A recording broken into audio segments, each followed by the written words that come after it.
Trastorno hidroelectrolítico. El manejo de líquidos y electrolitos en el paciente quirúrgico es igual a todos los demás pacientes, salvo que deben hacerse algunas consideraciones importantes. Los requerimientos, cuando hablamos de fisiología básica de electrolitos y de agua, son los que están aquí a continuación, y la referencia bibliográfica en la parte inferior. Se puede calcular también el agua según los kilogramos de pesos, 100 mililitros por kilo peso para los primeros 10 kilos, 50 para los segundos y 10 para los siguientes, eso especialmente en pediatría. Cuando hablamos de fisiología básica, la vida en este planeta probablemente se deba al agua y sus características físico-químicas que son tan particulares, su alto coeficiente dieléctrico que determina la tensión superficial, el calor de vaporización, etc. La reproducción, la tensión superficial, la capilaridad son gracias a todas estas propiedades del agua. Tenemos que tener algunas definiciones importantes para entrar en tema. Solución es una mezcla homogénea entre el solvente universal, que es el agua, más un soluto. Ejemplo, una solución salina. Mol, ustedes saben muy bien que es el peso molecular o atómico de una sustancia en gramos por unidad de volumen.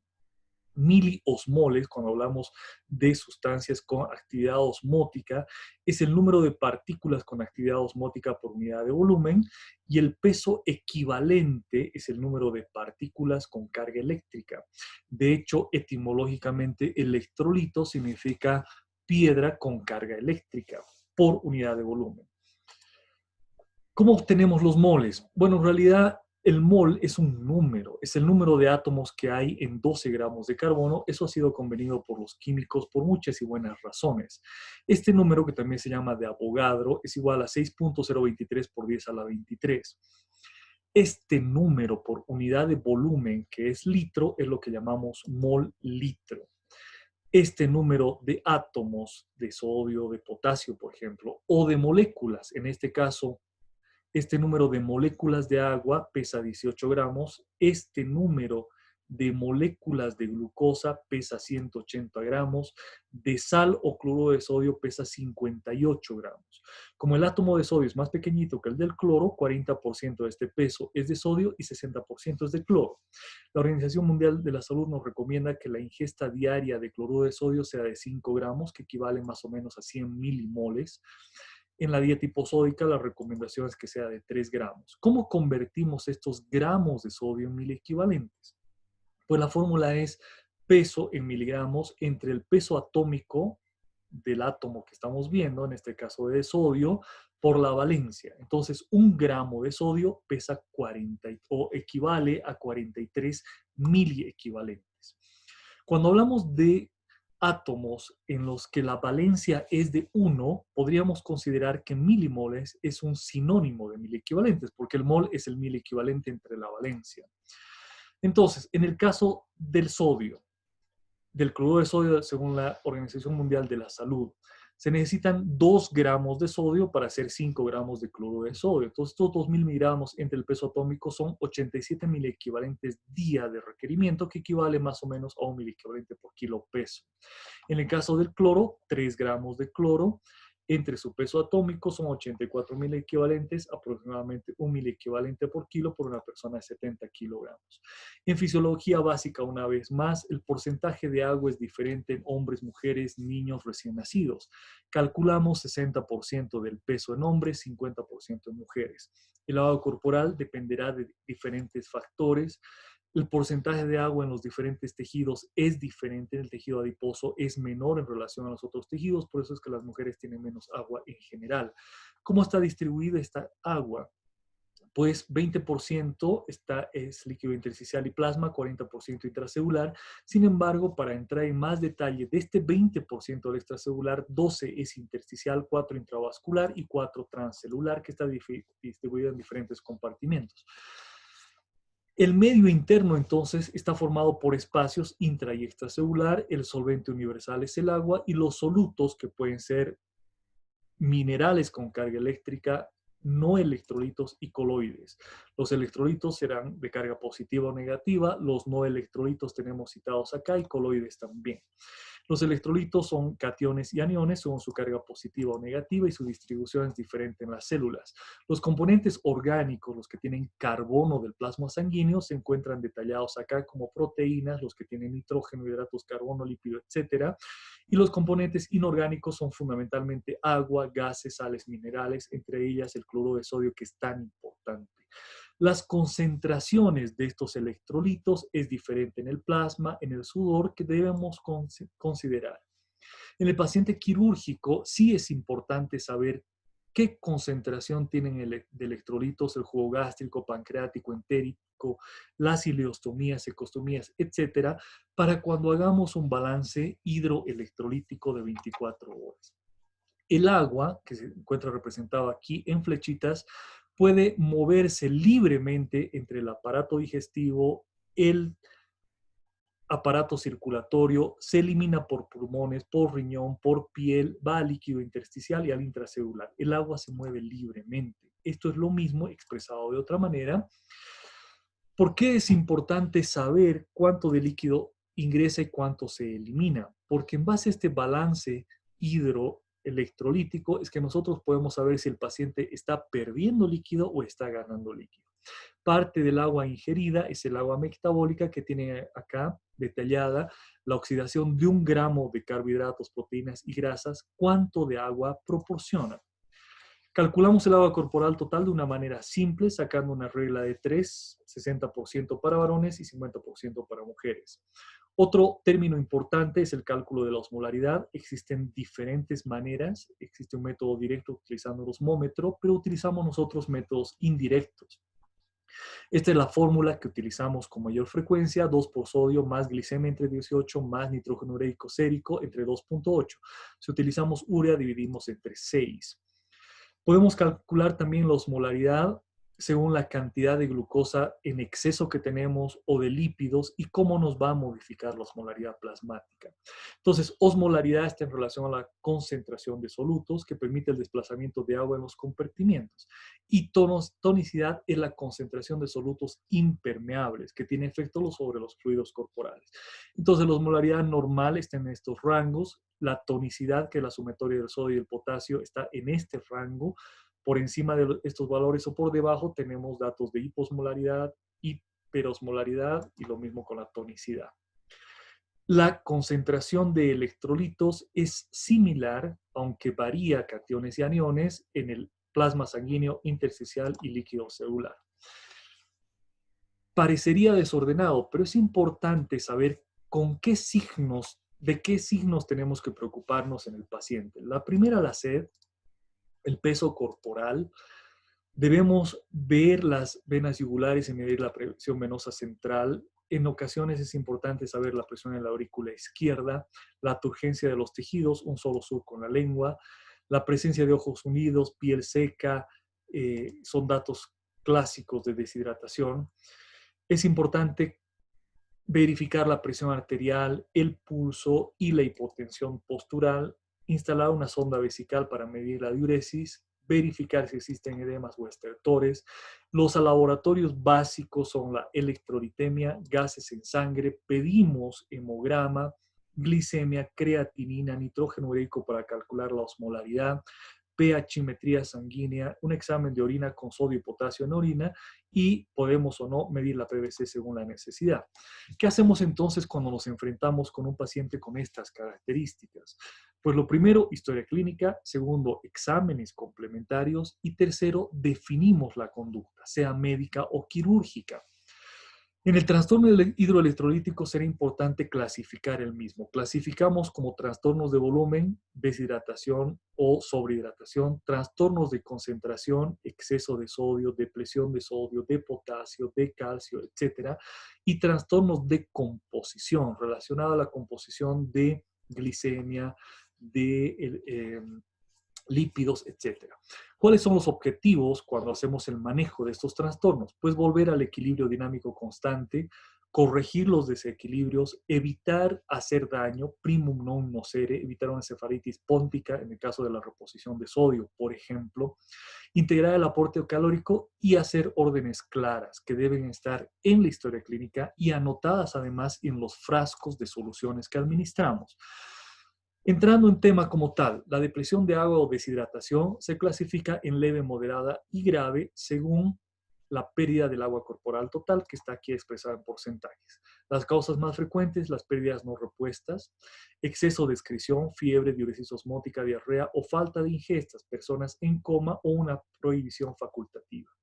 ¿Cuál es la fisiopatología? Disminuye el agua en todos los compartimientos, que produce hiposmolaridad, que produce sed y aumento de la antidiurética y la antidiuresis. Los síntomas más frecuentes, sed, aquí tienen las características según la cantidad de agua que se pierde en adultos, oliguria, hipernatremia, un incremento de 3.000 equivalentes de sodio representa un déficit de 1 litro de agua.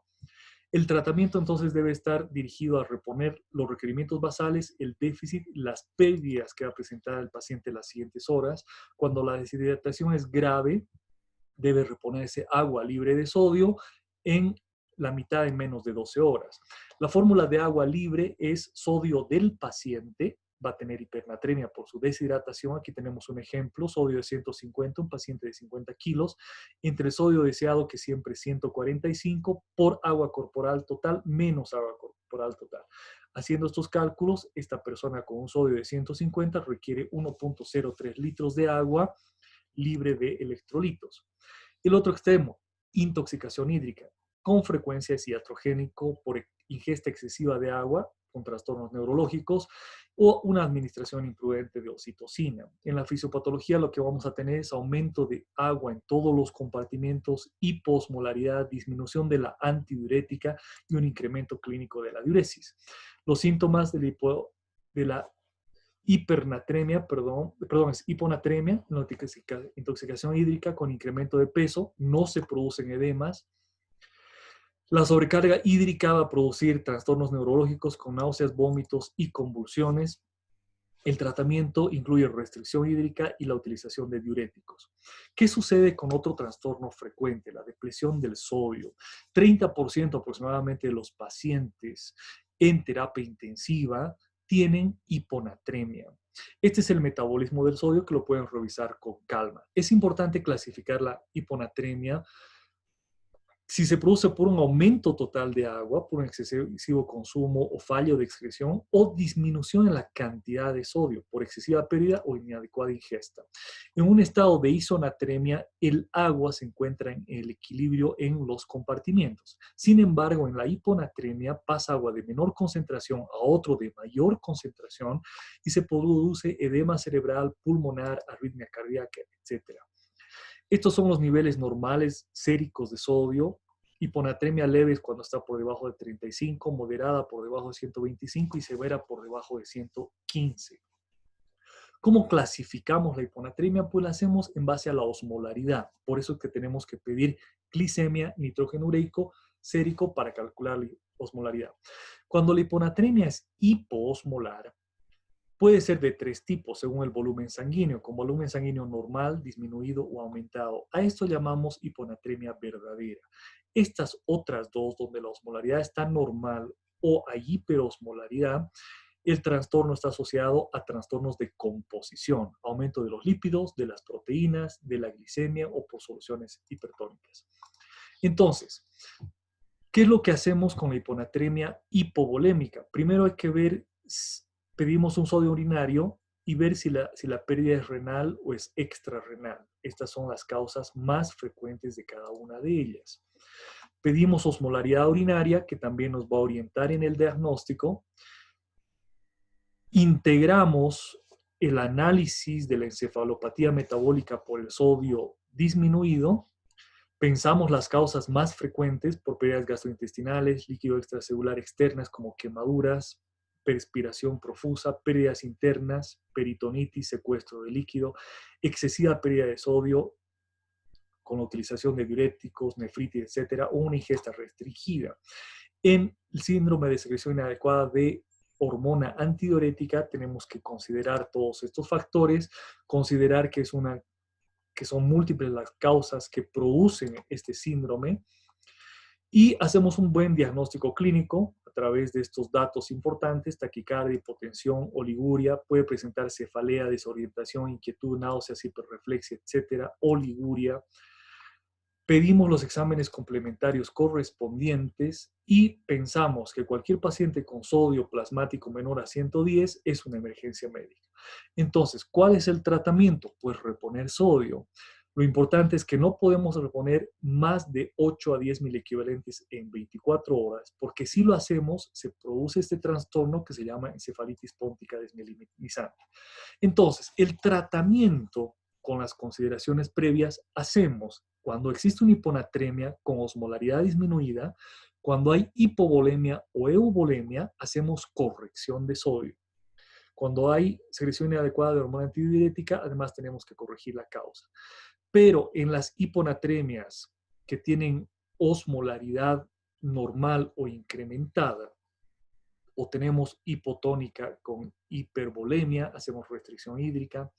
Cuando existe una hiponatremia hipertónica, hipertónico o isotónica, hacemos una corrección de la causa, etc. Entonces, sí es importante hacer un adecuado diagnóstico para hacer el adecuado tratamiento también.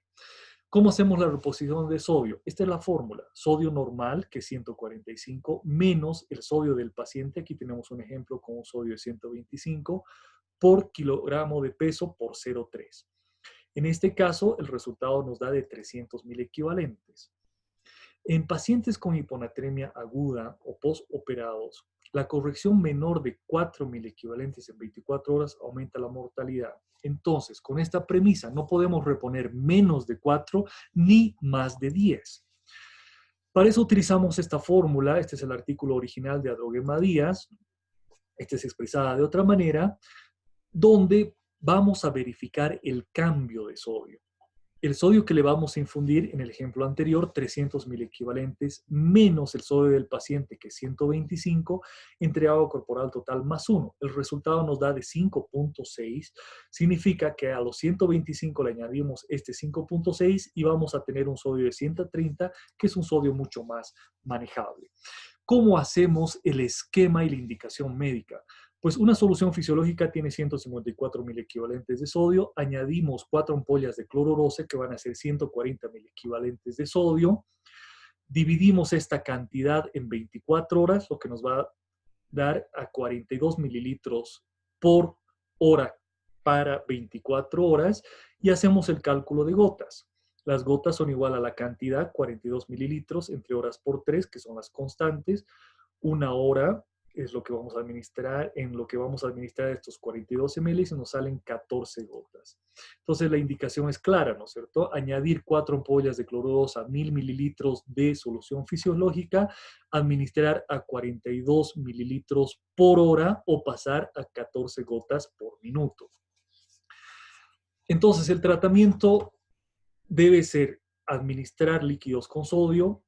Como cuando tenemos hipovolemia, tenemos que reponer sangre con sangre, plasma con plasma, y si reponemos cristaloides, reponemos a una relación de 3 a 1. Si perdió 1 litro de sangre, reponemos 3 litros de cristaloides. En el caso del síndrome de secreción inadecuada de hormona antidiurética, tenemos que aliviar los síntomas, corregir el sodio, restringir líquidos y utilizar tratamiento farmacológico. En el caso de la hipernatremia, vamos a tener signos como hipertensión, edema e insuficiencia cardíaca.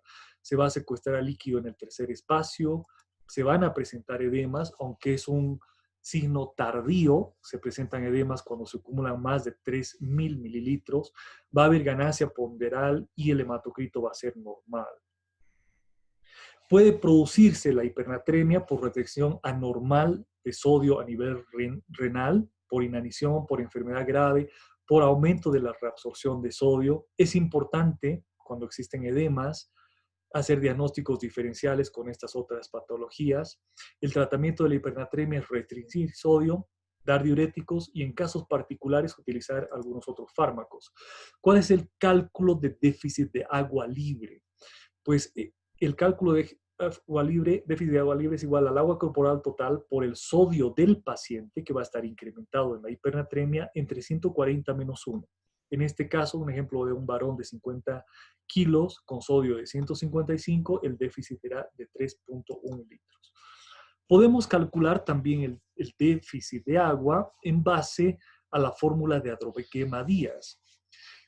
Utilizamos acá como ejemplo el sodio infundido de una solución glucosalina. El glucosalino tiene 77 miliequivalentes de sodio, menos el sodio del paciente, en este ejemplo 155, entre agua corporal total más 1.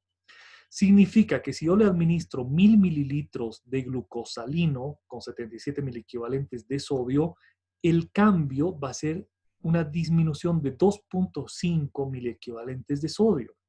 Entonces, si yo quiero que lleguen estos 155 miliequivalentes de sodio a 145, que es lo normal, añadiré 4 litros de glucosalino para 24 horas y lograré una reducción de 10 miliequivalentes.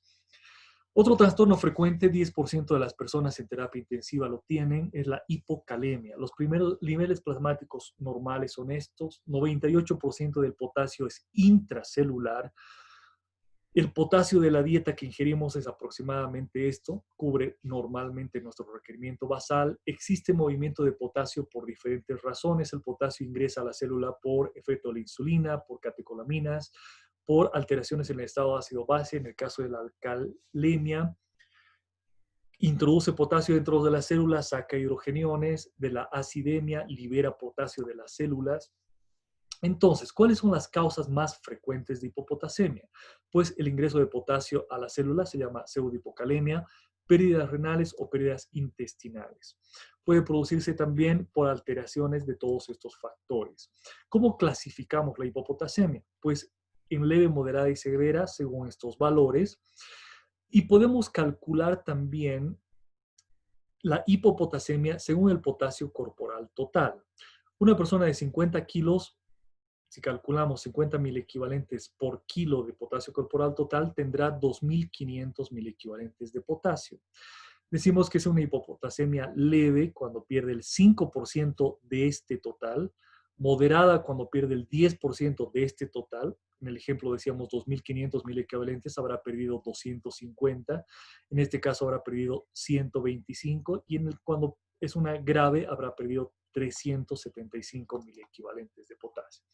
La clínica de la hipocalemia es muy vaga, sin embargo, se presentan síntomas en el músculo liso con estitiquez, hilo paralítico, en el músculo esquelético con calambres, labilidad, parálisis flácida y también hay trastornos en el corazón. El trastorno más importante en el electrocardiograma es una onda U prominente que se va haciendo cada vez más prominente según la hipocalemia y puede llegar a una fibrilación. El diagnóstico se hace a través de electrolitos en sangre, pH sanguíneo. Cuando la hipopotasemia es leve, la reposición se hace por vía oral. Puede incluso utilizar sales de rehidratación oral que tiene 2.5 gramos de cloruro de potasio. En la hipocalemia severa y moderada tenemos que hacer administración parenteral de potasio. Cuando la hipocalemia es grave, haremos controles cuando estemos haciendo la reposición cada 2, cada 4, cada 6 horas, según lo que requiere el paciente. ¿Cuánto entonces debo administrar de potasio? Pues administro el requerimiento basal más el déficit según el porcentaje del déficit. ¿Cuáles son las reglas de oro para la reposición? Por la vía periférica no puedo administrar más de 40 miliequivalentes por litro, ni más de 4 miliequivalentes por hora. Por vía central puedo administrar hasta 60 miliequivalentes litro, máximo 10 miliequivalentes hora, pero no más de 250 miliequivalentes por día. Entonces, en un ejemplo de una hipocalemia severa, en un paciente de 65 kilos con un potasio de 2.4,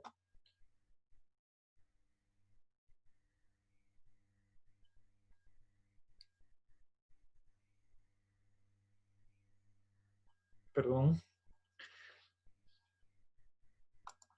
calculamos la necesidad basal del paciente, que son 65 mil equivalentes, más el porcentaje de déficit, que es 15%, 325 mil equivalentes, para un total que debo administrar de 390 mil equivalentes.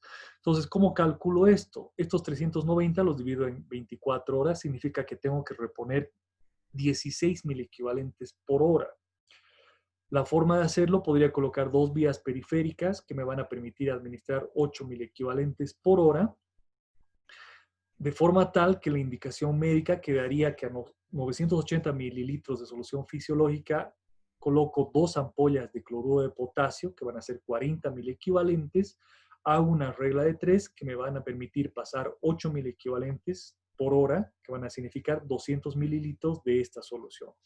De esta manera administro por 2 o 4 horas, vuelvo a pedir un potasio y vuelvo a hacer mi requerimiento y mi cálculo para las siguientes horas. El exceso de potasio se asocia a trastornos renales, puede producirse por destrucción celular también en grandes quemados, politraumatizados o en casos de otros trastornos electrolíticos. Estas son las causas más importantes de la hiperpotasemia, las pueden revisar con calma. La administración de algunos fármacos como yecas, aras, AINES, ahorradores de potasio, beta bloqueantes, digoxina, relajantes musculares pueden incrementar los niveles de potasio. Estamos hablando de un potasio superior a 5.3 a 5.5. Este trastorno se asocia a alta mortalidad, está asociado a insuficiencia renal, pero tenemos que considerar también que hay patologías que nos da una pseudo-hipercalemia, como por ejemplo la celularidad aumentada, una toma de muestra con lisis celular o alcalosis respiratoria. En el electrocardiograma de la hipercalemia, la característica es una onda T picuda y cuando el potasio ya está por encima de 10, el paciente puede también fibrilar. El diagnóstico, entonces, lo importante es descartar una pseudo-hipercalemia. Cuando el potasio en orina es mayor a 40, la causa de la hiperpotasemia no es renal. Puede ser por salida de potasio, exceso de aporte, destrucción celular. En cambio, cuando el potasio en orina es menor a 40, significa que la hiperpotasemia es de origen renal. Esto significa que se está filtrando muy poco potasio a nivel renal. ¿Cuál es el tratamiento en esta patología? Puedes proteger el corazón con gluconato de calcio a estas dosis, desplazar el potasio a la célula a través de estos medicamentos, lo tienen bien detallado acá, o eliminar el potasio a través de diuréticos de asa, la furosemida, etc. Esto se hace en el tratamiento de la hipercalemia aguda. En la hipercalemia crónica, lo que se debe hacer es disminuir el potasio de la dieta. El paciente no debe ingerir frutas y verduras por un tiempo prudente. Se utilizan diuréticos de asa por vía oral y otros fármacos cuando se requiere. Estas son las características electrocardiográficas en la hipercalemia.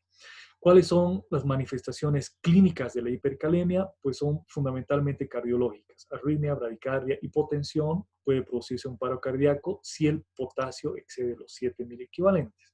¿Qué es lo que sucede? Que se hacen más excitables el músculo y el nervio, que es lo que conduce al paro cardíaco. Cualquier paciente con un QRS ensanchado es una urgencia médica y requiere el manejo inmediato a través de estas indicaciones. Cuando el potasio plasmático se modifica en 0,6, se modifica en 0,1 el pH. Es decir, si aumenta el potasio en 0,6, el pH disminuirá en 0,1. La insulina, como les había mencionado, es parte del tratamiento de la hipercolemia porque promueve la entrada de potasio a las células musculares y hepáticas. En la hiperpotasemia, entonces, va a haber mayor liberación de insulina y en la hipopotasemia, menor liberación de insulina. Existen algunas condiciones especiales que hay que tenerlas presentes, como los traumatismos, insuficiencia vascular aguda o sepsis que pueden producir por destrucción celular una hiperpotasemia. Otros trastornos frecuentes son la hipocalcemia. El calcio es muy importante para todas estas funciones. 90% está unido a hueso, 1% está en el plasma, 50% de este 1% es libre como calcio iónico, 40% está unido a la albúmina y 10% está como citrato y fosfato. Por eso que es tan importante medir la albúmina en los trastornos del calcio. Aquí tienen el metabolismo del calcio. Hipocalcemia consideramos cuando los valores están por debajo de estos que están acá como referencia. Es sintomática especialmente cuando se desarrolla con alcalosis aguda, por ejemplo en el síndrome de hiperventilación. Las causas más importantes es cuando existe una salida desde la sangre, por ejemplo, en el caso del síndrome del hueso hambriento, en el proceso neoplásico, en la pancreatitis aguda, aporte disminuido desde el hueso, desde el intestino. Aquí tienen los ejemplos que producen la hipocalcemia. La clínica se caracteriza por esta sintomatología, signo de Trousseau, signo de Chebostek. En la hiperventilación lo que hay que hacer es acercar una bolsa al paciente para evitar la alcalosis respiratoria. El tratamiento de la hipocalcemia cuando es aguda se basa en la administración de gluconato de calcio. Una ampolla de 10 mililitros tiene 90 miligramos de calcio elemental. En situaciones críticas podemos utilizar 1 a 3 ampollas en 10 a 200 mililitros de dextrosa en 10 a 15 minutos. Y a continuación utilizamos 10 ampollas de este gluconato de calcio, que tiene 0,5 miliequivalentes por mililitro, en dextrosa al 5% en 24 horas. Cuando el problema es crónico, podemos hacer reposición de calcio, 1 a 2 gramos de calcio elemental cada 24 horas. En el caso de la hipercalcemia, las causas más frecuentes tenemos un aumento de la reabsorción ósea, en el caso del hiperparatiroidismo, tumores malignos, aumento de la reabsorción intestinal y otras causas que las tienen aquí citadas. La clínica, pues depende del aparato sistema. Estas son los síntomas y signos más frecuentes en cada uno de ellos. En la hipercalcemia se pueden producir cálculos, se puede producir coma cuando existe una hipercalcemia por hiperparatiroidismo. Se produce también en casos de metástasis esquelética. Las causas más frecuentes: hiperparatiroidismo, sarcoidosis, metástasis esqueléticas, tumores, etc. El tratamiento de la hipercalcemia se basa en estos 3 pilares: rehidratar al paciente adecuadamente, utilizar diuréticos, disminución del recambio de calcio a través de estos elementos.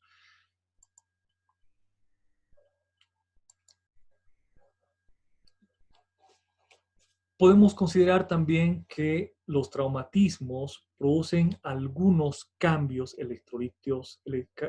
hidroelectrolitos que pueden ser importantes,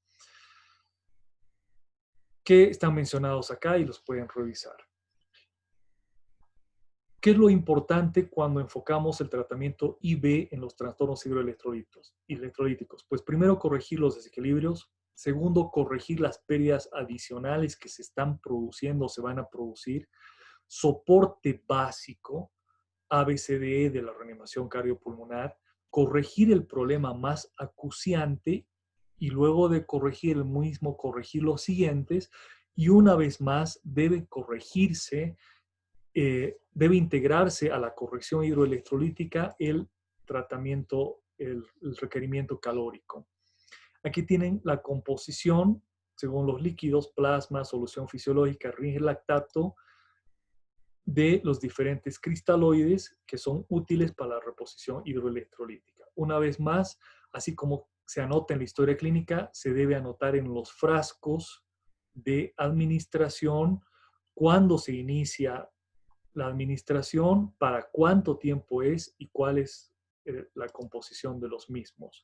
En los pacientes ancianos hay que reajustar las dosis. Bueno, muchas gracias por su atención.